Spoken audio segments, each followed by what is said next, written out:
오늘 말씀의 제목은 신앙인의 자리입니다.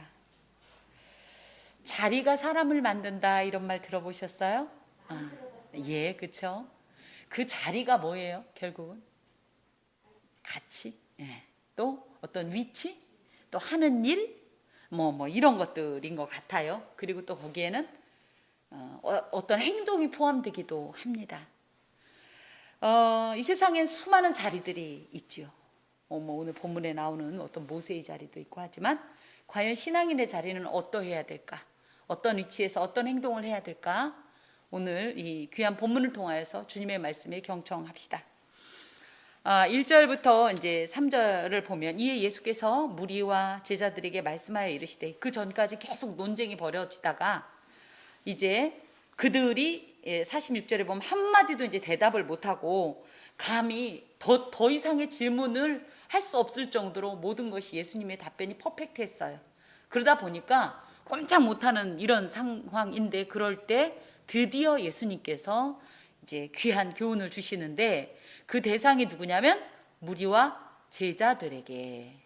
그래서 조금 이런 표현이 익숙하긴 하지만 늘 성경은 그러니까 제자도 사실은 무리에 속하는 거나 마찬가지고 거꾸로 얘기하면 이런 예수님의 이런 말씀을 듣는 이 대상이라면 다 제자들 그룹이라고 해도 상관이 없는데도 불구하고 꼭 무리, 제자로 이렇게 구분하는 이유가 있을 거다.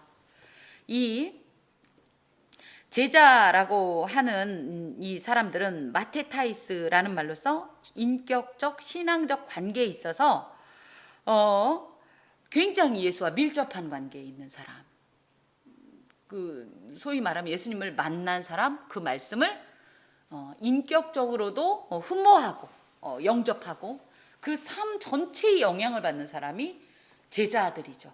그에 반해서 무리들이라고 할 것 같으면 오클로이스라는 말로써 예수님에 대해서 말씀을 듣긴 듣되 제자들처럼 그 말씀을 100% 경청하고 수용해서 영접해서 그 말씀대로 살아가려고 하는 이들보다는 약간 이 관찰자적 시점으로 약간 멀리 조금 떨어져서 말씀을 똑같이 듣긴 듣는데 예수님과의 어떤 인격적이고 그저 깊은 어떤 이 내밀한 관계까지는 진척이 되지 않는 존재들을 말해요. 그래서 성경에서 자꾸 무리와 제자들이라고 구분하는 이 의도에는 너희들이 다 이 말씀을 듣고 있지만 이 중엔 제자가 있고 이 중엔 무리가 있다라는 뜻을 가지고 있습니다. 이 말이 이제 현대 교회로 들어오면 뭐냐? 다 여기에서 하나님의 말씀을 듣고 하나님 앞에 있지만 이들 중엔 분명히 나뉜다. 어떻게? 제자와 무리들로. 중요한 것은 지금 여기서 나누는 게 뭐가 상관이 있냐 할지 모르지만 이 무리들은 어찌 보면 예수님께 연합되지 않은 존재이기 때문에 언제든지 예수님께 등을 돌릴 수 있는 존재라는 어떤 의미를 내포하고 있습니다. 실제적으로 후에 이 무리들이 예수님 편에 붙지 않았다는 거예요. 제자 그룹에 속하지 않고 오히려 누구에게? 군중들에게 흡수되면서 도리어 예수님을 십자가에 못 박으라고 함께 외치는 자의 소리로 변했다는 의미에서 이 성경이 고발하고 있는 내용을 우리가 결코 가볍게 보면 안 되겠다. 내가 이렇게 열심히 하고 내가 이러니까 난 예수님의 제자지 할지 모르지만 만약에 하나님께서 주시는 이 귀한 말씀이 내 삶에 아무런 영향을 미치지 않는다 하면 이 말씀이 나를 사로잡고 내 삶을 변화시키지 않고 내 영혼에 그 어떤 영향력도 끼치지 않는다. 내가 그것을 거부한다 하면 나는 내 겉모양은 제자일지 모르지만 하나님 눈에는 나는 무리입니다. 본문은 성고난주간 예루살렘에 입성하신 예수를 자신들의 종교적 의와 경건의 잣대로 비난하고 넘어뜨리려 했던 유대 종교자들의 실상을 이 제자와 무리들에게 지금 교훈하면서 그들의 불경건하고 불의함을 절대 본받지 말라라는 이런 강권의 말씀을 이렇게 전하고 계십니다. 자, 2절 봅시다. 서기관들과 바리새인들이 모세의 자리에 앉았으니, 그래서 모세의 자리라는 말은 카데드라스라는 말로 회당에 마련되어 있는 석재 의자. 아예 이런 식으로 이제 의자가 하나 있는 거예요. 나무 석재, 그러니까 돌로 만들어 놓은 의자가 있는데 이 의자는 어떤 의미를 갖냐면 의자는 아무나 앉을 수 있는 게 아니라 모세의 권위를 계승해서 모세처럼 율법을 해석하고 가르치고, 또 이 모세가 그 당시에 율법적인 것도 있었지만 이 사람은 사실은 종교적 리더이긴 하지만 사실은 정치적 리더였죠. 그래서 이 재판도 하고 막 이랬잖아요. 그런 것처럼 그런 어떤 송사에 관해서도 이 판단을 하고 하는 그런 권위의 자리였죠. 이 사람들이 왜 여기에 앉았을까 할 때 이 사람들은 그런 어떤 모세의 권위를 자신의 것으로 해서 그만큼 높아지고자 했다라는 마음을 지금 표현하기 위해서 이런 말씀을 쓰십니다. 여기 중에 특히 바리새인들은 원래 평민 그룹이었다고 그랬잖아요. 평민 그 리더 그룹인데도 불구하고 이들에게도 이런 어떤 그 권위에 대한 집착, 또 그것에 대한 어떤 이런 욕망들이 있었다는 것을 예수님께서 지적하시려고 함께 서기관들과 바리새인들이 그 모세의 자리에 앉았다라고 말씀하십니다. 자, 그러면서 어떤 말씀을 하시냐면, 그러므로 무엇이든지 그들이 말하는 바는 행하고 지키되 그들이 하는 행위는 본받지 말라, 이런 말씀을 하십니다. 이건 말하는 건 행하고 지키되 하는 행위는 본받지 말라. 이건 뭐냐면 말은 뭐 한다는 거야. 말은 누구 말 맞다나 틀림이 없다는 거예요. 제대로 말은 한다는 거예요. 말 자체로 보면 그 내용은 잘못된 게 없다는 거예요. 즉 비록 적대자들이라도 바로 가르친 부분은 인정하신다는 거죠. 그런데 왜 그들이 하는 행위는 본받지 말라라고 하냐 하면 율법의 근본 정신인 뭐 자비, 의로움, 어떤 이 신, 그죠? 믿음 등을 헌신짝처럼 버린 이율 배반적인 어떤 행위들을 하기 때문에 말 자체, 즉 요 말만 놓고 보면 이 말은 따를 가치가 충분히 있고 따라야 하지만 그들이 이 말과는 무관하게 행동하는 그들의 행위는 절대 본받으면 안 된다. 지금 이런 말씀이십니다. 즉 가르침을 받았을 때 그것을 옳게 분별해서 취사 선택을 하라는 거예요. 이런 예가 많습니다. 아유, 우리 목사님이 그랬어. 그럼 다 끝나나요? 내지는 아유, 목사님이 예를 들어 이런 누구 말 맞다나 온전한 어떤 설교를 한 것 같은데 삶이 전혀 그렇지 않았다면 그래도 이분의 모든 것을 본받아야 할까요? 받아들여야 될까요? 이런 구분을 저희가 잘해야 되는데 한국 교회는 좀 너무 맹신적이다, 맹목적이다. 뭐예요? 덮어놓고 그냥 목사님은 다 좋은 걸로, 그래서 그분이 무엇을 했든지 간에 다 눈 감아줘야 되는 걸로 넘어가야 되는 걸로. 그럼 예수님께서는 지금 그 말씀 아니잖아요. 그래, 예를 들어 설교는 뭐예요? 하나님의 말씀이니까 이 말씀은 말씀대로 받아서 행하고 지켜야 돼. 하지만 이 말씀을 전했다고 해서 이 사람의 행동이 잘못됐는데도 불구하고 이 말씀을 전했다는 이유로 이 사람을 분별하지 않고 그 결정을 무조건 수용한다면 그것은 큰 어떤 허물이 될 수 있다라는 이런 말씀입니다. 요한일서 4장 1절에서 보면 영을 다 믿지 말고 그 영이 하나님께 속하였나 분별하라 라고 말씀을 하시는데, 한국 교회의 성도들에게 특히 주시는 말씀이라고 생각해요. 물론 다른 그 나라에도 많은 어떤 이 사이비 집단들이 있지만 한국 교회가 특히 유별나게 그런 거에 많이 취하는 이유가 뭐예요? 바로 이런 부분이에요.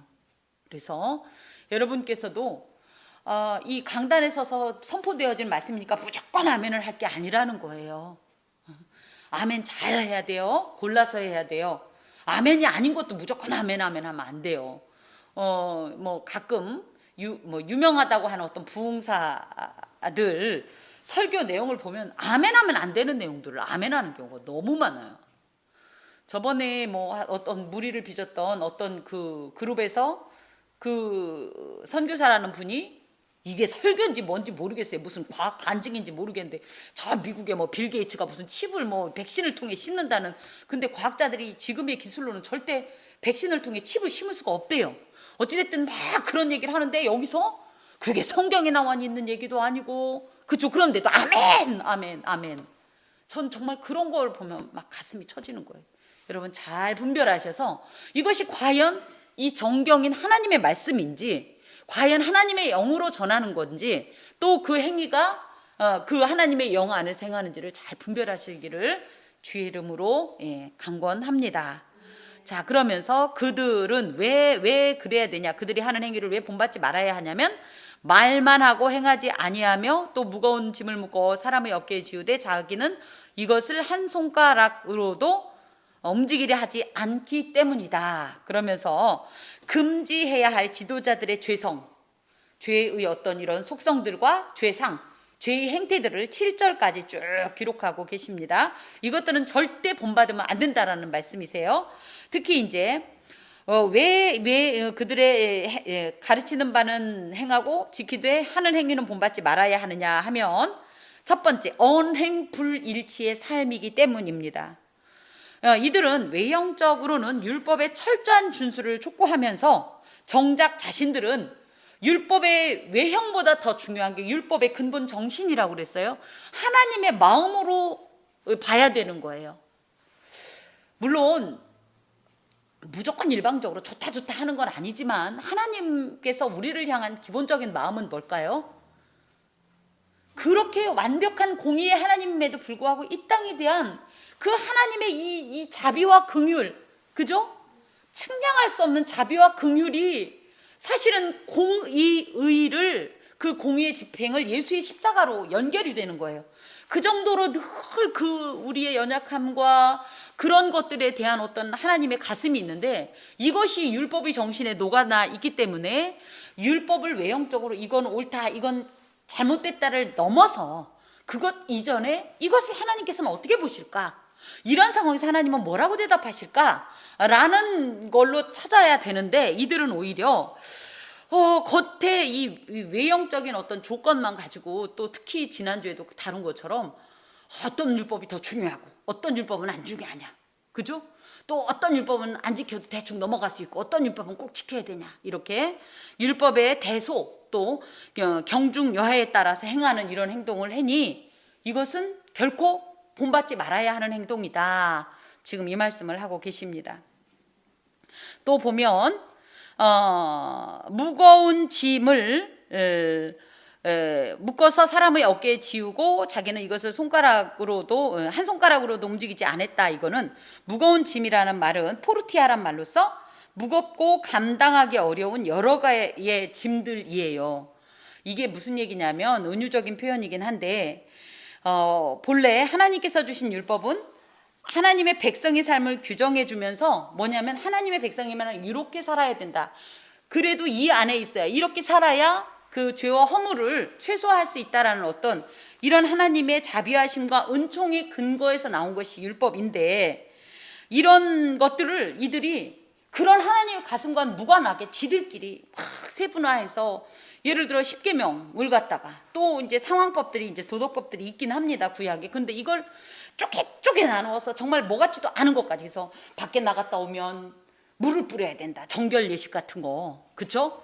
물을 안 뿌리면 그게, 그래서 예수님도 그것 때문에 비난당하시고 이러잖아요. 이렇게 너무 세분화시킨 613개 율법 조항을 갖다가 지들은 그대로 지키지도 않고 그 동기도 모른 채 사람들 어깨에다가 감당하지 못할 짐으로 얹혀놓고 자기들은 이렇게 그 오히려 자기들은 그것에 대해서 그렇게, 왜냐하면 자기들이 제일 높으니까 정죄하거나 판단하거나 비난하는 역할만 하지 그것이 자기들에겐 적용되지 않는 부분이 있었다는 거예요. 이게 뭐냐면 율법의 정신을 소멸한 삶, 율법의 정신이 소실된 어떤 이런 삶은 절대 본받지 말아야 한다.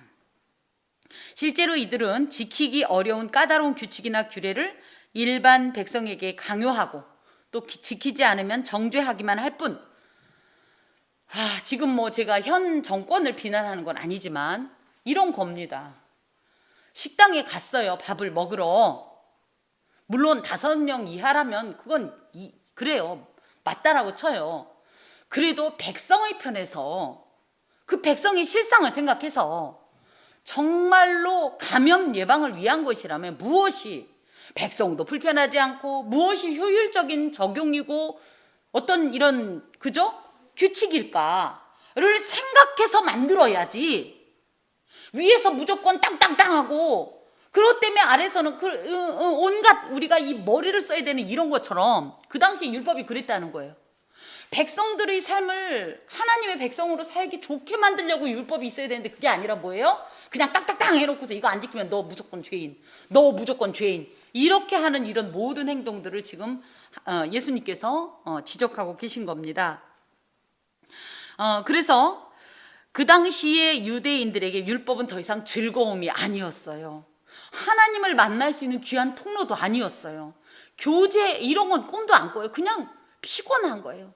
그냥 너무너무 무거운 멍에일 뿐이었어요. 예수님께서 마태복음 11장에 보면 내 멍에는 쉽고 내 짐은 가볍다 이렇게 말씀하셨고, 또 시편 119편에 보면 내가 주의 법을 어찌 그리 사랑하는지요 내가 그것을 종일 묵상하나이다, 이런 고백과는 너무나 대조적으로 정말 이게 오히려 짐이 되고 하나님 믿는 게 너무 어렵고 하나님의 백성으로 사는 게 왜 이렇게 해야 되는지도 모르는 이런 의문에 가득한 삶을 살아야 했으니 그것을 조장한 이들의 행동은 절대 본받지 말아라. 예. 또 세 번째 5절에 보면 그들의 모든 행위를 사람에게 보이고자 하나니, 그래서 이 사람들은 경건의 능력은 없이 경건의 모양만 남은, 디모데후서 3장 말씀에처럼 경건의 모양만 남아있는 거예요. 그래서 어떤 행동을 하냐면 그 경문띠를 넓게 하며, 경문이라는 말은 뭐냐면 이 휠라크테리온이라는 말인데, 출애굽기 13장 1절에서 10절, 11절에서 16절, 신명기 6장 4절에서 9절, 11장 13절에서 21절의 이 말씀이 4개예요. 이거를 이렇게 양피지에다가 이 말씀을 네 말씀을 적어서 이걸 작고 긴 양피지 조각에 기록해서 작은 상자 속에 봉에 넣은 것이에요. 그래서 이마에다 붙여라, 뭐 미간에 붙여라 이거 있지요. 신명기 6장. 그 건데 이게 이제 경문이에요. 그런데 이것을 애초에는 물론 내 손의 기호와 내 미간의 표로 삼으라는 이 말씀에 근거해서 이마와 왼팔의 가죽끈으로 막 이렇게 고정을 해서, 이게 무슨 의미냐면 나 예수 믿는 사람이요, 예를 들어 그 당시 우리로 얘기한다면 나 여호와 신앙인이요, 이걸 보여주기 위한 게 아니라, 예를 들어 어떤 행동을 하다가 이 이마에 경문을 닦고 내가 하나님의 사람인데 이렇게 살면 안 되지, 이렇게 하자고 하나님께서 만들어 놓은 거예요. 그러니까 저희가 깜빡깜빡 붕어보다도 기억력이 안 좋잖아요. 그렇죠? 그러니까 돌이키면 잊어먹는데 그래도 이걸 보면서 자꾸만 나의 정체성을 자꾸 회복하고 하나님의 백성으로 살려고 노력하게 하려고 이런 명령을 주셨건만, 이들은 이걸 어떻게 사용했냐면 경문띠를 넓게 했다라는 것은 자신의 경건을 다른 사람에게 과시하기 위해서 사람들이 딱 봐도 저거 경문 아니야 할 정도로 큼직하게 만들어서 척척 착용하고 다니면서 이걸 보고 하나님의 어떠하심을 생각하고 나의 죄성을 회개하는 것보다는 사람들한테 보이기 위해서 그런 목적으로 이 경문을 사용하니, 초기에 어떤 이런 순수 목적과는 다른 그야말로 경건의 모양만 남은 모습이 있으니 예수님께서 그런 거 절대 하지 말라, 지금 이 말씀입니다. 또 옷술을 길게 하고, 이 옷술이라는 말은 뭐냐면 크라스페톤이라는 말로써 망토 또는 외투의 우리 겉옷이라는 표현이 있었죠. 예. 그것처럼 가장자리에다 털실을 꼬아 매달아 이게 장식한 작은 부속물. 그래서 우리 연상이 될 거예요. 예전에 조금 고급스러운 그 방석 같은 데도 보면 이렇게 술 달린 거 있었죠. 일종의 그런 거예요. 그래서 흰색과 청색 실로 짠 부속물을 겉옷의 가장자리에 달았어요. 이것 또한 아까 경문과 마찬가지로 모양은 다르지만 하나님의 모든 계명을 기억하여 준행하게 하는 기능이 있었고, 왜냐하면 이제 생각날 때마다 이 옷을 볼 때마다, 그쵸? 잊어먹었다가 예를 들어 나 이런 사람이었지, 나 이렇게 살아야지. 또 마음과 눈의 욕심을 따라 방종하게 살지 않도록 하는 이런 기능을 위해서 매달아 놓은 건데, 또 이것도 어떻게 했어요? 길게 치렁치렁하게. 왜요? 또 이것도 마찬가지로 다른 사람들이 보고, 그래서 우리 혹시 그런 거 봤는지 모르겠어요? 통곡의 벽을, 현대 통곡의 벽이 있어요. 현대 그죠? 거기에 보면 그 랍비들이, 그죠? 이게 갑자기 이름이 생각이 안 나는데 약간 그런 모자 쓰고 그거 할 때 무슨 망토 비슷한 거 이렇게 하얗게 천 같은 거 쓴 거 보셨어요? 그걸로서 막 이렇게 흔드는 거 보셨어요? 거기에 치렁치렁 매달려 있는 이 실 같은 게 일종의 그런 거예요. 그냥 그들이 그냥 기도해도 되는데 이걸 왜 이렇게 하냐고요? 나 지금 기도하고 있다? 나 얼마나 열심히 기도하고 있는지 아냐? 그래갖고 이게 흔들리는 거야. 일종의 이런 행동을 예수님 당시에 했던 거예요.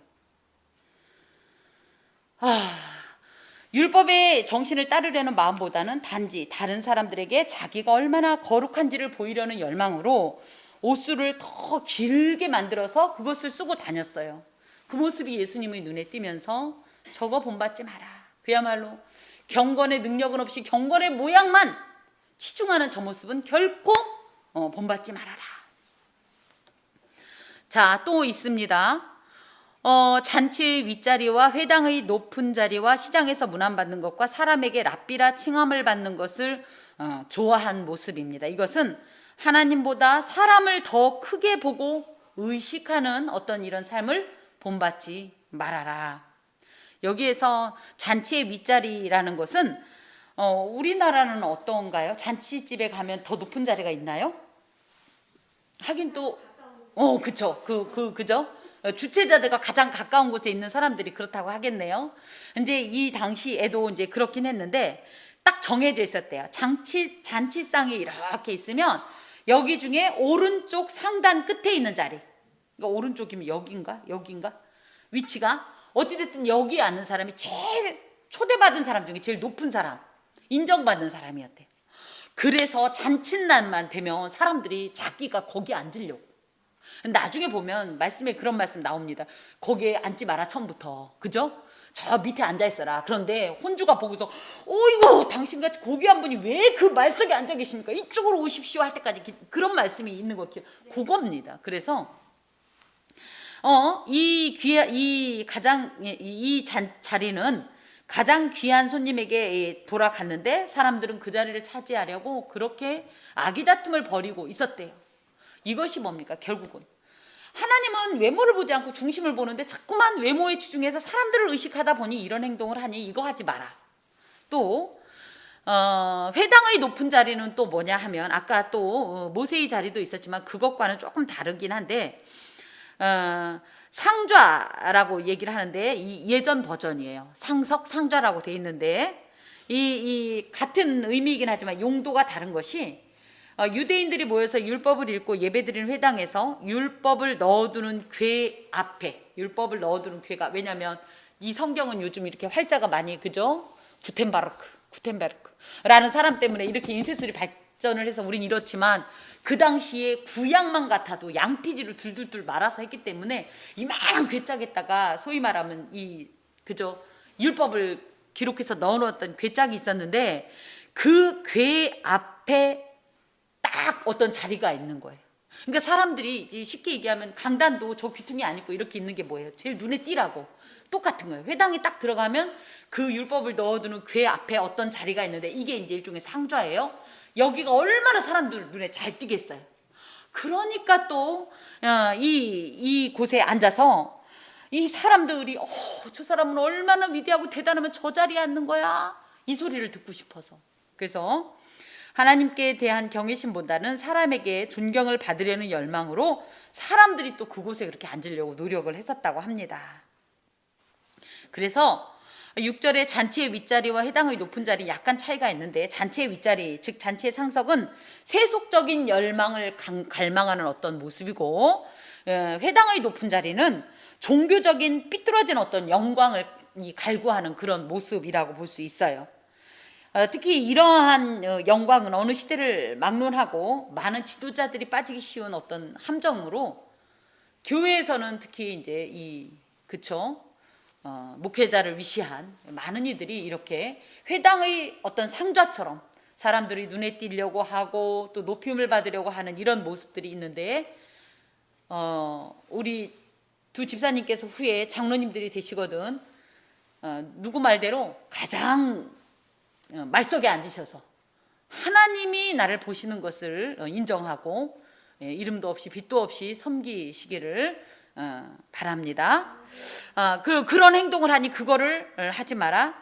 7절에 보면 시장에서 문안받는 것과 사람에게 랍비라 칭함을 받는 것을 좋아하는 사람들이다. 사람들이 밖에 나가면 어이구 오셨습니까? 그러면서 또 선생님. 예전에는 선생님이 누구였어요?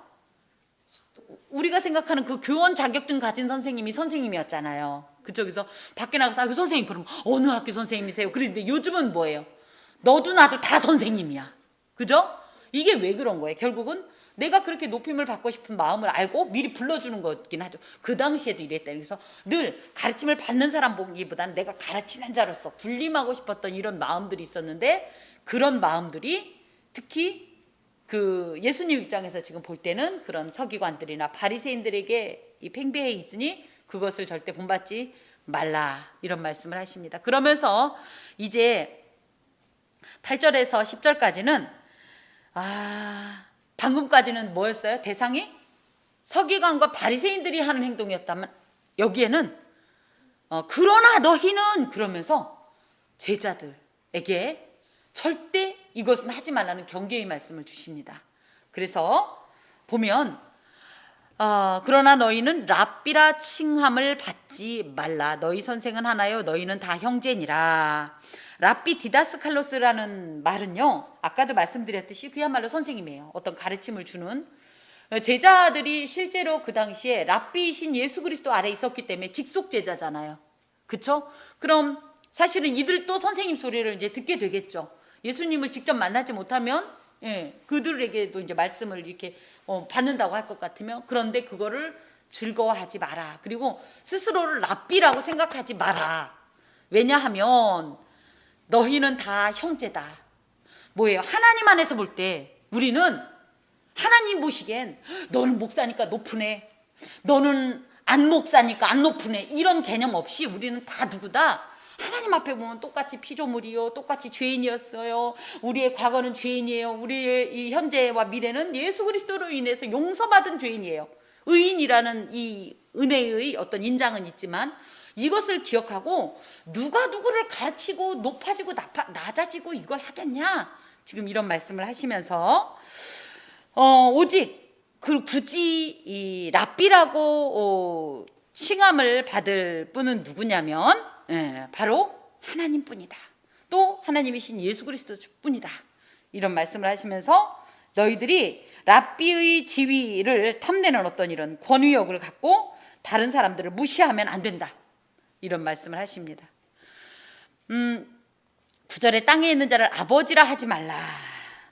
땅은 하나님의 통치하에 있는 대상에 불과한데, 이 땅 외는 그러므로 뭐예요? 다 하나님 아래 있다는 거예요. 어떤 존재도 하나님과 동등한 영광을 누릴 자격이 없죠. 그런데 그 땅에 있는 자를 아버지라고 한다는 건 뭐냐면, 우리 음악의 아버지가 누구예요? 바하가 엄마 아니고 아빠인가요? 하여튼 그죠? 그리고 뭐 차르트 얘가 엄마 아빠 이렇게 부르는데, 이것처럼 요즘도 그렇죠. 뭐의 아버지, 그럼 뭐예요? 그 분야에서 최고의 권위를 가지고 있는 자를 무슨 아버지, 어떤 분야의 아버지 이렇게 부르잖아요. 이 파테르라는 말이 있는데, 이 당시에 소위 말하는 이런 사람들이 내가 거기에 최고 권위를 갖고 있다는 인정을 받고 싶어서 아버지라 소리를 듣기를 원했어요. 그 얘기예요. 근데 그렇게 따지면 제자들도 그러고 싶겠죠. 똑같은 사람이니까. 그렇게 따지면 나 예수님 일대 제자야, 얼마든지 할 수 있잖아요. 이런 것들에 대한 경계를 주시면서 여기에 보면 하지 말라. 왜냐? 너희의 아버지는 한 분이시니 곧 하늘에 계신이시니라. 그래서 하나님만 모든 것의 최고 권위다. 하나님만 유일하게 아버지라 불릴 수 있는 자격을 가지신 유일한 존재다. 누구도 그 하나님 아래에 있는 자들로서 누구도 그 위에 계신 하나님 앞에서 내가 최고 권위자요 하고 이 명예를 즐길 수 없다. 이런 말씀을 하십니다. 그 당시에 이런 말씀이 왜 있냐면, 권위욕에 이 사로잡힌 서기관이라 바리새인들이 그야말로 아버지 소리를 듣고 싶어서, 그 무엇의 아버지, 예를 들어 율법의 아버지, 이런 소리를 듣고 싶어서 어떤 행동을 했냐면, 자신의 추종자들을 모아서 학파를 형성하고 거기서 아버지라고 불렸었대요. 그거를 즐기는 것을 보고 제자들에게 너희들 저렇게 하면 안 된다. 왜냐하면 제자들에게도 얼마든지 그럴 가능성이 있으니까 이런 말씀을 하십니다. 그렇기 때문에 단지 피조물에 불과한 땅 위에 있는 사람들에게 하나님께서 받아야 할 영광을 돌리는 이런 관행을 예수님께서는 엄금하신 겁니다. 그런데 이제 문제가 카톨릭 교회에서 교황을 포프, 팝 이렇게 부른대요. 이게 뭐냐면 결국은 아버지라 소리예요. 어떻게 생각하십니까?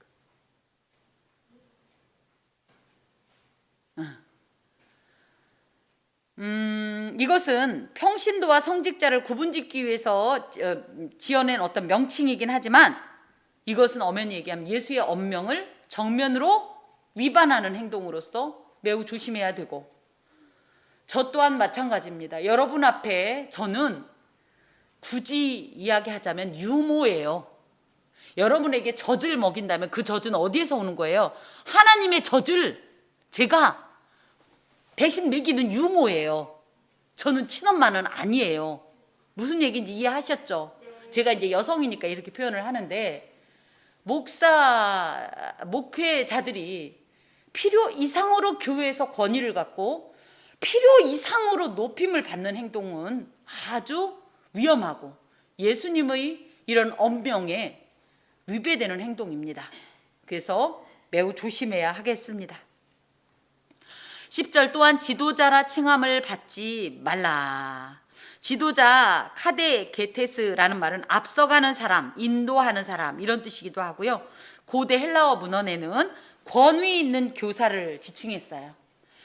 그런데 참된 교사는 그를 따르는 자들을 길을 앞서가면서 진리로 인도하는 사람이어야 하는데, 이들은 그 당시에 지도자라고 칭함을 받고 싶어 했는데 문제는 뭐예요? 앞서가면서 제대로 참된 지도자의 모습을 보여주지도 않으면서 그것만 취하려는 어떤 모습이었는데, 절대 너희들은 그러지 말라 그러면서 너희의 지도자는 한 분이시니 곧 그리스도시니라. 그렇게 앞서가면서 가장 모범적이고 완전하게, 그죠? 따르는 양무리들을 온전하게 인도하고 보호했던 존재는 유일하다. 누구만이다? 예수 그리스도뿐이다. 그래서 우리의 참된 온전한 지도자는 예수 그리스도뿐이다. 지금 이 말씀을 하십니다. 진정한 지도자의 표본을 보이지 못하면서 그렇게 지도자로 칭함받기를 좋아한다면 그것은 오히려 예수 그리스도의 자리를 넘보는 자요, 그 자리에 앉은 어리석고 교만한 자라는 뜻입니다. 이 같은 태도는 타락한 인간 본성에서 흘러나오는 것이기 때문에 자신이 그리스도께 위임받은 성도를 진리로 양육하는 자라면 이런 욕망들이 계속 끊임없이 솟아나올 때 반드시 억제해야 하겠습니다. 자, 너희 중에 큰 자는 너희를 섬기는 자가 되어야 하리라. 또 누구든지 자기를 높이는 자는 낮아지고 누구든지 자기를 낮추는 자는 높아지리라. 이것이야말로 진정한 신앙인의 자리다라고 주님께서 말씀하십니다. 특별히 너희 중에 큰 자는 너희를 섬기는 자가 되어야 하겠다 하면서 이 말씀은 오히려 이런 얘기예요. 너희 중에 큰 자라는 것은 내가 스스로 내가 생각할 때 나는 참 큰 자야. 그렇게 생각하는 사람은 오히려 어떻게 생각했냐면, 오히려 나는 그렇게 스스로 내가 생각해도 참 신앙도 좋고 여러 가지로 좋은 것 같다라고 생각하는 사람은 스스로 오히려 더 자기를 의지적으로, 아니야, 나는 비천한 자야, 나는 저분보다도 못한 자야, 난 연약한 자야 하면서 스스로 그 모든 것에 대해서 낮아져야 되고 높임을 받고자 하기보다는 자꾸 종이 되려고 하는 어떤 이런 의지를 가져야 된다는 말씀이십니다. 또 이 말씀 가운데 이런 말씀도 있는 거예요. 크다고 너희들이 생각하냐? 그러면 너희는 반드시 섬기는 사람이 될 거다. 오히려 내가 작다고 생각을 해야 하나님께서 높이실 것이다. 그 내용이 12절에 있는 것이, 누구든지 자기를 높이는 자는 낮아지고 누구든지 자기를 낮추는 자는 높아지리라. 그래서 낮아지고라는 얘기는 뭐냐면, 사람이 스스로를, 만약에 내가 낮아진다라는 것은 스스로를 내가 높일지라도 하나님은 아니 넌 그거 아니야 하고 낮추신다는 뜻이에요. 또 내가 난 낮습니다 해도 하나님께서 보실 때 아니다 그러면서 높이신다는 뜻이에요. 그래서 이렇게 하나님의 세계에 존재하는 높아짐과 낮아짐의 법칙은 이 세상의 법칙과는 다른 거예요. 요즘 뭐라 그래요? 자기 PR 시대라 해서 피할 건 피하고 알릴 건 알려야 되는 이런 세상의 법칙이 아니라 오히려 나는 감추고, 그러니까 위선을 얘기하는 게 아니에요. 나는 자꾸만 나를 낮추고, 그러면서 하나님만 높임을 받기를 원하고, 또 그러면서 온전히 예수 그리스도처럼 섬기기를 원할 때 오히려 그것이 중심을 모시는 하나님 앞에서 볼 때는 당신을 높일 이유가 되고 당신을 존귀히 여길 어떤 이런 이유가 될 거다. 이런 말씀으로서 이걸 갖다가 뭐라고 하냐면 역설의 원리라고 합니다. 보통 뭐라고 그래? 높이는 자는 높아질 것이다. 낮추는 자는 낮아질 것이다. 이렇게 얘기하지만 거꾸로 성경에서는 오히려 높이면 낮아지고 낮으면 높일 것이다 하면서 이런 세상의 법칙으로 세상을 보지 말라는 거예요. 교회 안에서나 교회 밖에서나. 막 높아지는 사람 부러워하지 말라는 거예요. 그 사람은 결국은 하나님께서 보실 때 오히려 낮출 수 있다는 거예요.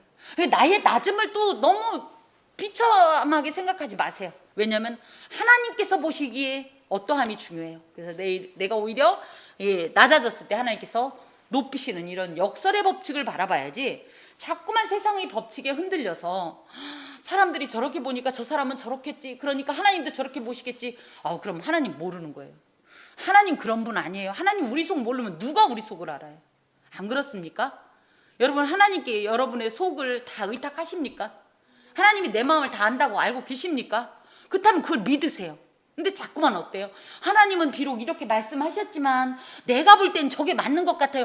이게 이제 마귀의 음성이에요. 이게 자꾸만 보이는 세상의 법칙에 우리가 휘둘리는 건데 절대적으로 그러지 않아야 하는 것이 하나님의 이 법칙이고 또 신앙인의 자리입니다. 실제로 이를 가장 선명하게 보여주는 예시가 예수 그리스도의 생애로서 빌립보 찬가에, 빌립보서 2장 6절에서 10절에 보면 그는 근본 하나님과 본체시지만 그분과 동등될 자리를 버리시고 종의 형상, 즉 사람의 모습으로 이 땅에 내려오셔서 자기를 낮추시고 죽기까지 복종하셨어요. 그러니까 사람들이 볼 땐 뭐예요? 낮아지셨어요. 실패였어요. 그렇죠? 하지만 이 모든 외모가 아닌 중심을 보시는 하나님께서는 그런 예수를 어떻게 했냐면 지극히 높여서 모든 이름 위에 뛰어난 이름을 그에게 주시고 모든 무릎을 그에게 꿇게 하셨어요. 이것이 하나님께서 바라보시고 행하시는 역설의 법칙이고 하나님 나라의 법칙입니다. 세상 법칙을 따르지 말고 하나님의 법칙에 자신의 모든 삶을 의탁하는 것이 온전한 신앙인의 자리요 모습이라는 겁니다. 정리해 보면 진정한 신앙인의 자리란 직분과 지위가 높아질수록 행동에 대한 책임도 커지기 때문에 그에 걸맞는 행동과 책임 있는 어떤 이 신앙인의 모습을 보이는 것이 진정한 신앙인의 자리입니다. 오히려 높아졌다고 해서 함부로 권력을 사용하는 것이 아니라 내가 힘이 생겼을 만큼, 아까 어떤 형제 얘기를 잠깐 했지만 내가 그만큼 하나님이 내게 강한 걸 주셨다는 것은 도리어 나의 강함을 나의 강함으로 피력하려고 쓰는 것이 아니라 약한 자의 어떠함을 보충하려 하는 것이 진정한 신앙인의 자리요 모습입니다. 두 번째, 신앙인은 말과 행동이 일치하는 삶이어야 해요. 그럼 이 말이라는 게 뭐냐? 신앙적 행동이 내가 받은 어떤 하나님의 말씀과 일치가 돼야 돼요. 교회에서는 아멘 아멘 하고 은혜 뒷땅 맞고 밖에 딱 나가고 안녕하세요 처음 뵙겠습니다 예수님 언제 그런 말씀하셨죠? 이게 이제 우리에게 문제예요. 그래서 항상 신행일치, 언행일치를 넘어서 신행일치, 믿는 대로 받은 말씀 그대로 행동하는 것이 신앙인의 진정한 자리입니다. 또한 신앙인은 사람보다 하나님의 눈길을 의식하며 사는 삶입니다. 사람들이 어떻게 보는 거 상관없다고요. 제가 김영랑 시인을 참 좋아하고 그분의 다른 어떤 시 중에서도 내 마음 아시리라는 표현을 너무 좋아하는데, 내 마음 아시리가 누구예요? 내 새끼가 내 마음 알아요? 나의 배우자가 내 마음 압니까? 내 형제가 내 부모가 생각보다 몰라요. 그런데 이 내 마음을 가장 정확하게 나보다 더 잘 아시는 분이 누구시다? 하나님이셔요. 그 하나님만 바라보고 살아가는 거예요. 그 하나님이 계시기 때문에 위로가 되는 거예요. 아무도 몰라도 상관없어요. 하나님은 아시잖아요. 하나님이 아시는 걸 내가 알기 때문에 우리는 이 신앙인의 자리를 유지할 수 있는 겁니다. 또 하나님의 섭리적 원리인 역설의 원리를 인간적인 생각을 하면 참 마음에 안 들죠. 높아지면 계속 높아져야 되는데 왜 잘 높아지고 있는데 낮추실까? 낮을만 하니까 낮은데 왜 높이실까 할지 모르지만, 이런 하나님의 이런 어떤 역설의 원리는요, 하나님의 섭리 속에 포함된 원리입니다. 그렇기 때문에 이것을 기뻐하며 이것을 인정하고, 오히려 이 세상적으로 영광을 받고 높아지고 성공하고 출세하는 것이 하나님 보시기에 아니면 아니에요. 오히려 낮아지고 비천해지는 어떤 고난의 십자가, 우리 나름대로의 주어진 다 그 어떤 것들이 있을 텐데, 그것을 기뻐하며 따르는 것이 진정한 신앙인의 어떤 모습이고, 이런 어떤 삶이 신앙인의 자리입니다. 오늘 본문이 조금 그렇게 긴 절이 아님에도 불구하고 내용은 참 많았는데, 이 귀한 말씀 속에서 하나님의 어떤 이 마음, 또 예수님께서 주신 이 어떤 의지, 뜻, 목적을 잘 기억하시고 우리의 모든 삶이 하나님 안에서 온전한 신앙인의 자리에 있기를 주님께서 원하십니다. 그래서 오늘 이 말씀을 하나님께서 주셨습니다. 기도하겠습니다.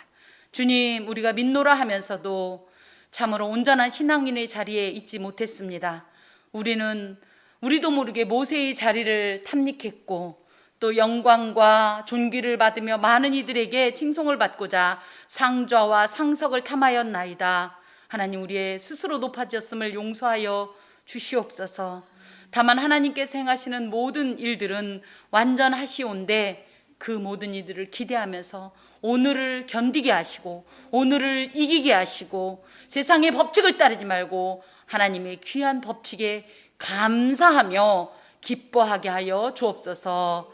감사하고 예수 그리스도의 이름으로 기도하오며, 여호와는 내게 복을 주시고 너를 지키시기를 원하며, 여호와는 그의 얼굴을 내게 비추사 은혜 베푸시기를 원하며, 여호와는 그 얼굴을 내게로 향하여 드사 평강 주시기를 원하노라.